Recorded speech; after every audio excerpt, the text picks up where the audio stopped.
के 11 बज रहे थे। शहर की गलियां सुनसान थीं, जैसे कोई अनहोनी होने का इंतजार कर रही हो। अंकित थका हारा अपने घर की ओर बढ़ रहा था। रास्ते में पड़ने वाली स्ट्रीट लाइट्स भी हल्की टिमटिमा रही थीं।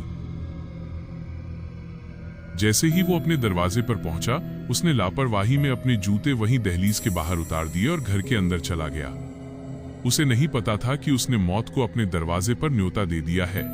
अंकित ने राहत की सांस ली, सोफे पर बैठा और टीवी ऑन किया। तभी न्यूज चैनल की लाल सुर्खियां उसकी आंखों के सामने नाचने लगी। न्यूज एंकर का चेहरा पीला पड़ा हुआ था। वो कह रहा था, सावधान, शहर में एक साया घूम रहा है। जो लोग अपने जूते चप्पल घर के बाहर छोड़ रहे हैं, उनकी जान को खतरा है। अगर आपने आज ये गलती की है तो। इतना सुनते ही अंकित के पैर कांपने लगे। उसका दिल जोरों से धड़कने लगा। उसने आगे की बात सुनने का इंतजार नहीं किया। वो पागलों की तरह दरवाजे की तरफ भागा। उसे लगा कि अगर वो जूते अंदर ले आएगा तो सब ठीक हो जाएगा। लेकिन टीवी पर न्यूज एंकर अभी भी बोल रहा था, जो अंकित ने नहीं सुना। एंकर कह रहा था, रुको, अगर जूते बाहर रह गए हैं तो बाहर मत जाना। बस अपने दरवाजे को अंदर से लॉक कर लो और 7 दिनों तक बाहर मत निकलना।